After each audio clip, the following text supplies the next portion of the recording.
नमस्कार, मैं हूँ सुशील शंकर विग और आप मेरे साथ देख रहे हैं आपका अपना चैनल स्टोरीज़ बाय विग। स्टोरीज़ बाय विग में हम आपको रियल ट्रू स्टोरीज़ बताते हैं, रियलिस्टिक स्टोरीज़ बताते हैं, जिन आत्माओं की स्टोरी बताते हैं और रियल स्टोरीज़ होती हैं। आइए आज इसी का एपिसोड एक शुरू करते हैं और ये एपिसोड है जो नैनीताल का। नैनीताल में 4 दोस्त रहते थे। वो दोस्त आपस में बहुत अच्छी ये दिवाली के आस-पास की बात है।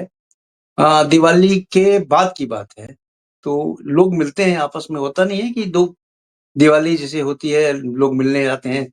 ये 4 दोस्त बहुत ही अच्छे दोस्त हुआ करते थे और आपस में मिलते रहते थे। तो ये नैनीताल में एक इनकी शॉप थी, उस शॉप पे वो सारे लोग आते थे, बैठते थे, बातचीत करते थे। तो ये बैठे बातचीत कर रहे थे, उसी में एक इनका दोस्त था नवीन, जिसका नाम है। नवीन जो था इनके पास आया और दिवाली के आस-पास जो दिवाली के बाद की बात है, आप बैठे, बातचीत हो रही थी। अब नवीन जो था बड़ा ही हँसमुख आदमी था, हँसमुख था, हँसता रहता था, चुटकुले सुनाता था। लेकिन इस बार जो आया वो नवीन एकदम शांति से बैठा रहा। खैर इन लोगों ने सोचा कि हो सकता है कोई घर में कोई ख़ास बात हो गई हो, इसलिए ये शांत होगा। तो जो शॉप का ओनर था, उसने बोला कि भई ऐसा है कि दिवाली तो बीत गई है और आप कुछ खाते-पीते हैं, बोलो क्या खाना-पीना है? वो नवीन जो था, उसने बोला कि भई ऐसा है रसगुल्ले मँगवा लो। तो ठीक है यार रसगुल्ले ही मँगवा लेते हैं। तो 1 किलो के आस-पास रसगुल्ले मँगवाए गए और रसगुल्ले आए तो वहाँ देखिए शॉप में क्या था, एक जगह ये लोग बैठे बात कर रहे थे। शॉप थी, शॉप के पीछे एक कमरा था। तो उस कमरे में आके इन्होंने रख दिया अपना सामान जो लेके आए थे और नवीन को बुलाया, "नवीन आओ, बैठते हैं।" नवीन आया, बैठे और देखिए 5 ही मिनट हुए होंगे, वो लोग अभी आए ही हैं कमरे में और कुछ सामान लेने के लिए बाहर की तरफ गए हैं, वापस आए हैं। 5 से 7 मिनट हो गए। 5 से 7 मिनट के दरमियान में जो नवीन था सारे रसगुल्ले खा गया और रसगुल्ले खाने के बाद एक रसगुल्ला उसके अंदर रह गया। ये देख के दोनों दोस्तों को बड़ा अचंभा हुआ। ख़ैर उन्होंने उसको पॉज़िटिव लिया क्योंकि हो सकता है दिवाली के दिन की बात है आस-पास की। बात की तो हो सकता है कि उसको शौक है मीठे का, उसने खा लिया होगा, कोई बात नहीं। इतनी देर में खाने के बाद उसको बोलता है कि नवीन, भाई मुझे और रसगुल्ले खाने हैं और रसगुल्ले और लाओ।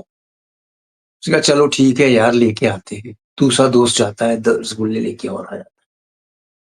लेकिन जैसे ही वो निकलने लगता है रसगुल्ले लेने के जाने के लिए, उसको बोलता है रुको रसगुल्ले मत लाना, इस बार आप लाओ रसमलाई।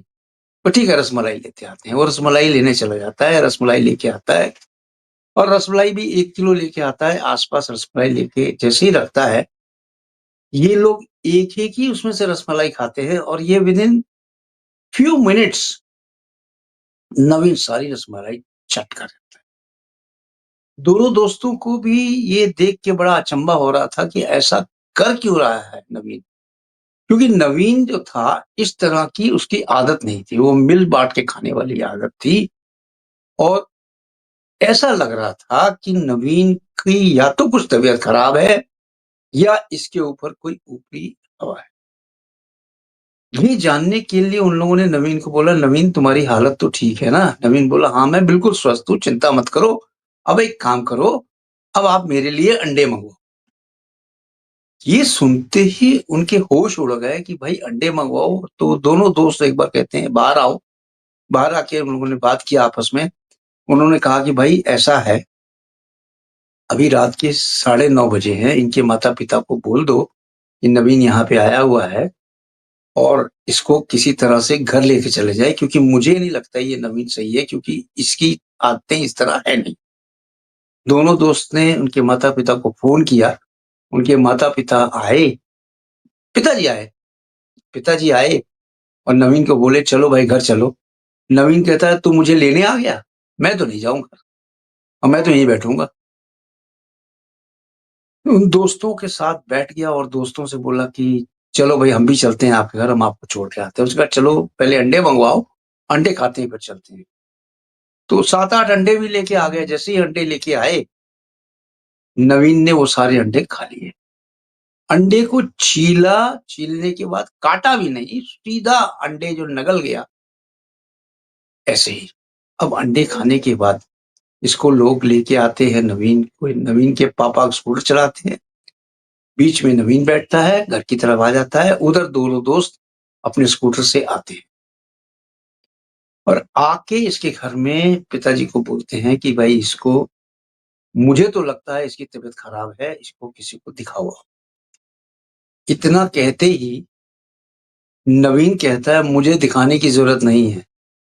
मैं जैसा हूँ वैसा ही रहूँगा और मैं बिल्कुल ठीक हूँ। आप चिंता मत करें, आप पधारें, आप जाएँ दुकान पे, हम यहाँ ठीक हैं। और वो अपनी माताजी को बोलता है कि कुछ खाना-वाना लगा दो। माताजी उसकी खाना-वाना लगा देती है, खाना खा के सो जाता है। दूसरे दिन नवीन को देखने के लिए इनके दोस्त वापस आते हैं कि भाई नवीन का चलो हाल-चाल पूछते हैं। नवीन का जब हाल-चाल पूछते हैं, नवीन को देखते हैं, थोड़ा-सा ये डिस्टर्ब माइंड लग रहा था। खैर इसके माता-पिता को बोलते हैं कि भाई आपने किसी को दिखाया? उसने बोला हाँ, एक मौलविया को बोला है, मौलविया शाम तक आ जाएँगे। मौलवी जी देख लेंगे इसको क्या प्रॉब्लम है, क्या नहीं है। क्योंकि उनको भी लग रहा था कोई ऊपरी हवा थी इसके ऊपर। अच्छा एक चीज़ नोट करने वाली थी कि नवीन की देखिए हम लोग की आँखें जो है ना हल्की-हल्की लाल सी होती हैं। लेकिन नवीन की जो आँखें थी वो ग्रीनिश कलर की थी। यानी लाली की जगह वो ग्रीनिश कलर आया हुआ था आँखों में। जब आँखों में ग्रीनिश कलर आया हुआ था लोगों इनके दोस्तों को बिल्कुल शक हो गया कि इसके ऊपर हो ना हो कोई ऊपरी हवा है। ख़ैर ये बातें करके नवीन को बोला ठीक है अब आप यहीं रहो, हम चलते हैं दुकान पे। बोला तुम चलो दुकान पे मैं भी आ रहा हूँ। अच्छा चलो ठीक है आ जाना लेकिन हम पहुँचते हैं दुकान पे। यानी दुकान से नवीन की घर जो था 15 से 20 मिनट का रास्ता है, मोटरसाइकिल से।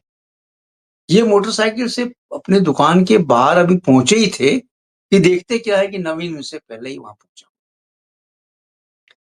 बड़ा अचंभव होता है दोनों दोस्तों को, पूछते हैं भाई तुम हमसे पहले आ कैसे गए और आए कैसे? तो नवीन बोलता है मुझे आने-जाने के लिए क्या आप लोग से पूछना पड़ेगा? आपसे तेज़ रफ़्तार से मैं आता-जाता हूँ। जहाँ मैं चाहूँ वहाँ चला जाऊँ, जहाँ मैं चाहूँ वहीं बैठ जाऊँ। मेरे लिए कोई आने-जाने के लिए प्रतिबंध नहीं है, ना ही मुझे सवारी की ज़रूरत है। इतना कहते ही वापस नवीन ने उनको इंस्ट्रक्शन दिया कि आज मुझे मालपुआ खाने का मन है, मालपुआ मँगवाओ।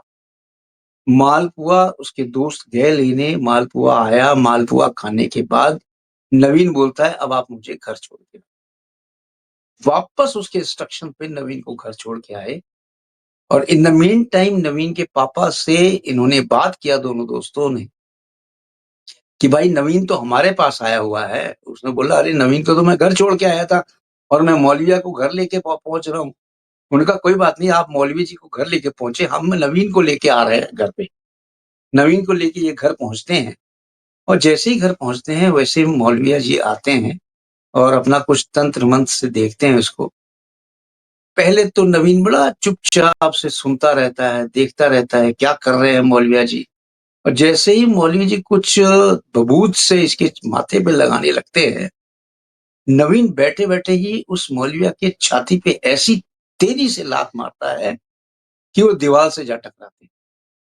और जब दीवार से टकरा जाते हैं मौलविया जी, उसके बाद वो खड़े हो जाते हैं और बोलते हैं बाहर आके नवीन के पिताजी से कि भाई ऐसा है, इसके ऊपर किसी जिन का साया है और जिन जो है बहुत ताकतवर है। उसने ये भी बोला है कि आप मुझे यहाँ से नहीं हटा सकते हो। जब मेरा मन चाहेगा मैं जाऊँगा, मैं अपनी मर्ज़ी से आया हूँ, अपनी मर्ज़ी से जाऊँ। ऐसा कहते ही उस मालवीय वहाँ से चला जाता है घर और मौलविया जी चले जाते हैं। दूसरे दिन शक्तिशाली एक मौलविया को लेके आते हैं इनके पिताजी। वो मौलविया आते हैं और नवीन से जो वार्तालाप होती है, यानी कि नवीन के रूप में जो जिन था, उससे जो वार्तालाप होती है, मौलविया जी उससे पूछते हैं, "मौलवी जी कि भाई तू कौन है?" तो वो बोलता है कि मैं जिन हूँ और मैं आया हूँ इनके पास, आप बोलो क्या काम? मौलवी जी बोलते हैं कि भाई तू चला जा यहाँ से, तेरे को क्या चाहिए तू बोल मुझे, मैं तेरे को देता हूँ और तू लेके जा यहाँ से, इसको इसकी छोड़ दे। वो जिन बोलता है मैं अपनी मर्जी से आया हूँ, अपनी मर्जी से जाऊँगा, तुम जितने भी शक्तिशाली होगे मुझे नहीं छुड़ा सकते, मैं तो खाने-पीने आया हूँ, खा-पी के चला जाऊँगा यहाँ से, लेकिन जाऊँगा अपनी मर्जी से। इतना कहते ही नवीन ने कहा, यानी नवीन के रूप में जो जिन था उसने बोला कि आप मुझे जितना मर्जी भगाने की कोशिश करो, मैं जाऊँगा नहीं। मौलवी ने बोला कि भाई अच्छा, कोई बात नहीं, आप अपने आप चले जाना। अब मुझे एक बात बताओ, आप आए अपनी मर्ज़ी से हो, जाओगे अपनी मर्ज़ी से, तो तंग क्यों कर रहे हो? तंग मत करो, शांति से रहो, शांति से चले जाओ। बोलता है जिन कि मैं जैसा मर्ज़ी करूँ, तू कौन होता है मेरे को रोकने वाले? और तू यहाँ से वापस मुड़ और भाग यहाँ से। इन द मीन टाइम वो मौलविया अंदर से एक निकालता है, जो हाथों में बाँधते हैं, ताबीज़। उसको बोलता है कि इसको आप मत, पिताजी से बोलता है इसको आप लेफ्ट हैंड में बाँध दीजिएगा ऊपर की तरफ, इससे कुछ शांति हो। इतना बोल के वो चले जाते हैं और वो बोलते हैं मौलवी जी कि इसको हमारे यहाँ लाना पड़ेगा, दरगाह पे लाने के बाद इसको कम से कम 1 महीना लगेगा, 1 महीने के अंदर ये जिन जाए। धीरे-धीरे एकदम से नहीं जाए। धीरे-धीरे करते-करते वो उसको लेके जाते थे, उनकी हाज़िरी देते थे नवीन को ले जाके। धीरे-धीरे जब जिन वहाँ से चला गया छोड़ के इनको, लेकिन नवीन से जब पूछते थे भई तुम्हारी क्या हालत है? नवीन कहता था मेरे सिर में दर्द हो रही है, मेरे बदन दर्द हो रहा है। जब ये जिन बॉडी को छोड़ के जाते हैं, यानी कोई ऊपरी शक्ति बॉडी को छोड़ के जाती है, तो बॉडी भारी-सी हो जाती है और इतनी भारी होती है कि एकदम से भार से सहन नहीं होता है और नींद-नींद सी आती है। बॉडी रिलैक्स माँगती है। जब वो जिन चला गया इसके ऊपर से, आराम से चला गया, उसने कोई तंग नहीं किया, तो जिन को जाते-जाते मौलवी ने ये पूछा, "भई तू आया क्यों था? कैसे आया था? ये तो बता दे, आया क्यों था?" तो जो जिन ने बोला, वो आप सुने। जिन ने क्या कहा कि भाई मैं तो किसी स्कूटर पे बैठ के जा रहा था, स्कूटर वाले के साथ। ये अपने मोटरसाइकिल से आए और मोटरसाइकिल और स्कूटर लड़ गई। अब जब मोटरसाइकिल और स्कूटर लड़ गई, मैं गिर गया। मैं गिरने के बाद मैंने देखा कि मोटरसाइकिल वाले ने लड़ाया है। मैं मोटरसाइकिल के पीछे बैठ गया और इसके साथ चला आया। मैं जा रहा था स्कूटर वाले के साथ, लेकिन आ गया मैं मोटरसाइकिल वाले के साथ और इनके घर आ गया। मैं कोई किसी का भेजा हुआ नहीं हूँ, मैं किसी का कुछ भेजा मैं अपनी मर्ज़ी से आया हूँ, मर्ज़ी से जाऊँगा। उसने कहा ठीक है, आपको कुछ खाना-पीना हो तो बताएँ। उसने कहा नहीं अब मैं जाऊँगा और वो जिन उनको छोड़ के चला गया। अब देखिए, जब कहते नहीं है कि होली के 7 दिन पहले और 7 दिन बाद टोना-टोटका बहुत ज़्यादा होता है और यही चीज़ दिवाली में है। दिवाली में भी टोना-टाटका बहुत ज़्यादा होता है। ऊपरी शक्तियाँ बहुत एक्टिव होती हैं, क्योंकि ये एक्टिव शक्तियाँ उसी समय होती हैं जब इनको काफ़ी प्रेरित किया जाता है। यानी कि बहुत ही अच्छी तरह से ये जो पूजा-पाठ करते हैं, तांत्रिक होते हैं, ये दिवाली के दिनों में या होली के दिनों में इनको एक्टिव कर लेते हैं और इसी तरह से ये आपके साथ आ जाते हैं। अब देखिए, वो जा रहा था लंबरेटा पे, यानी स्कूटर वाले के साथ जा रहा था। वो जो जिन था स्कूटर वाले के पीछे बैठ के जा रहा था, लेकिन एक्सीडेंट के बाद वो अदला-बदली हो गई। वो इसके ऊपर आ गया, इसके पास बैठ गया और इसके घर में आ गया और इसके घर में आके इसके साथ तंग नहीं किया इसको, लेकिन इससे खाने-पीने की चीज़ें वो माँगता रहा, मिलता रहा इसको, खाता-पीता रहा। अब देखिए कि किस तरह से चीज़ होती है, दिवाली के आस-पास की बात है। दिवाली के पहले या दिवाली के बाद में बहुत सतर्क रहना चाहिए। इसी तरह हर चीज़ों में सतर्कता रहिए, क्योंकि ये जो ऊपरी शक्तियाँ होती हैं, ये किसी की सगी नहीं होती हैं। और एक तरह से ब्लैक मैजिक हो या कोई चीज़ भी हो, ये बहुत ज़्यादा तोड़ के रख देता है। आप बिल्कुल अपना ख़्याल रखें और बिल्कुल टोटा-टाट की जो होती है, टोना-टाट की, बिल्कुल इससे सावधान रहें क्योंकि कुछ भी हो, कोई भी शक्तियाँ हो, अगर किसी के ऊपर छोड़ी जाती हैं, तो दुष्प्रभाव छोड़ के ही जाती हैं। तो ये इतनी ही कहानी थी जो मेरे पास आई थी, किसी के थ्रू मैंने आपको सुनाई है। ये रियल स्टोरी है। अपना ख़्याल रखें, ज़्यादातर टोना-टाटका से बचें। जय हिंद, जय भारत।